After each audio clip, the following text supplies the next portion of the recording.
प्यारे बच्चों, सुप्रभात। गूगल कक्ष में आपका स्वागत है। कक्षा 7वीं, विषय हिंदी, दिनांक 22 जून 2020। ग्रीष्म अवकाश के उपरांत पहले पाठ की शुरुआत करने जा रहे हैं। जो आज हमारा जो पहले ही जो कविता है कठपुतली, जिसके कवि भवानी प्रसाद मिश्र है, उन्होंने ये कविता लिखी है जो आज़ादी से संबंधित है, उसका हम रसास्वादन करेंगे। ये हमारी हिंदी पाठ्य पुस्तक का चौथा पाठ है। 3 पाठ अपन पहले पढ़ चुके हैं। तो आइए सर्वप्रथम हम इस कविता का रसास्वादन करते हैं। कठपुतली। कठपुतली गुस्से से उबली, बोली ये धागे क्यों हैं मेरे पीछे आगे, इन्हें तोड़ दो, मुझे मेरे पाँवों पर छोड़ दो। सुनकर बोली और कठपुतलियाँ कि हाँ, बहुत दिन हुए हमें अपने मन के छंद छुए। मगर पहली कठपुतली सोचने लगी, ये कैसी इच्छा मेरे मन में जगी। एक बार पुनः इसका रसास्वादन करते हैं। आप भी कर सकते हैं और इस कविता को याद भी करना है। बहुत सरल शब्दों में कविता है। कठपुतली। कठपुतली गुस्से से उबली, बोली ये धागे क्यों हैं मेरे पीछे आगे, इन्हें तोड़ दो, मुझे मेरे पाँवों पर छोड़ दो। सुनकर बोली और कठपुतलियाँ कि हाँ, बहुत दिन हुए हमें अपने मन के छंद छुए। मगर पहली कठपुतली सोचने लगी, ये कैसी इच्छा मेरे मन में जगी। तो प्यारे बच्चों, ये कविता है जिसके लेखक है भवानी प्रसाद मिश्र और कविता का नाम है कठपुतली। कठ यानी काठ, काठ यानी लकड़ी, पुतली यानी उसकी बनी हुई तस्वीर। तो काठ पुतली दो शब्दों से मिलकर बना है कठपुतली। इस प्रकार से कई शब्द हिंदी में मिलेंगे जो दो शब्दों से मिलकर बने हुए हैं, जैसे बैलगाड़ी भी हो सकता है। तो कठपुतली के खेल आपने देखे होंगे, जो दूसरों के इशारों पर नाचती रहती है। तो कठपुतली की यह मन की बात यहाँ पे भवानी प्रसाद मिश्र जी के द्वारा बताई गई है। तो आज आप इस कविता को याद करेंगे।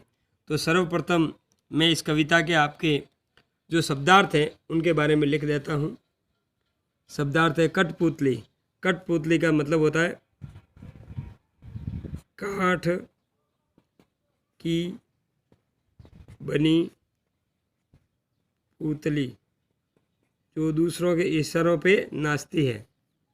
गुस्से से उबलना यानी क्रोधित होना या क्रोध आना। क्रोध आना उसको कहते हैं गुस्से में उबलने लगा, यानी बहुत ज़्यादा क्रोध आ रहा है उसको। पाँवों पर छोड़ दो यानी आत्मनिर्भर, आत्मनिर्भर होना, स्वावलंबी होना, आत्मनिर्भर होना, एक ही भावार्थ है। और यानी दूसरी कठपुतलियाँ। मन के छंद छूना यानी मन की बात को सुनना और उसके अनुसार काम करना, मन की इच्छा के अनुसार। इच्छा यानी साह, चाह या चाहत, कुछ भी कह सके। ये इसके नवीन शब्दार्थ हैं। कठपुतली यानी काठ की बनी हुई जो दूसरों के इशारों पे नाचती है। गुस्से से उबलना यानी क्रोध आना, क्रोधित होना। पाँवों पर छोड़ दो यानी आत्मनिर्भर होना, स्वावलंबी होना। और यानी दूसरी।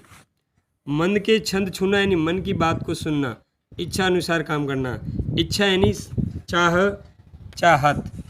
इस प्रकार से ये कविता है। इस कविता को आप दूसरा मैं प्रश्न देता हूँ आपको।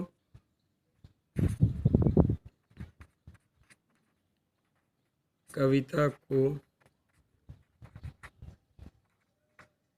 सुंदर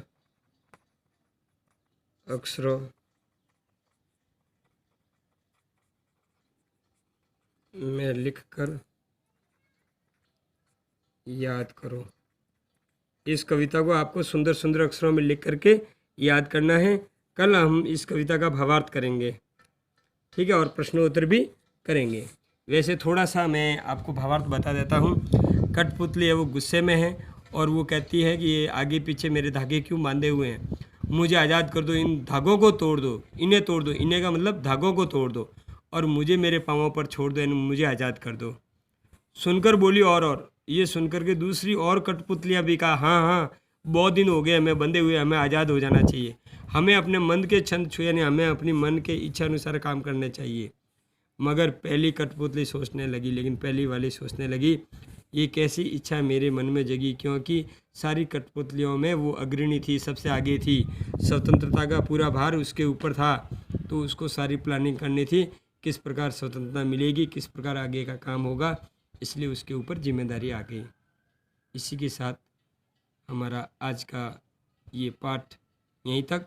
आपको काम करना है और कोई समस्या हो तो मुझे बताएं। धन्यवाद।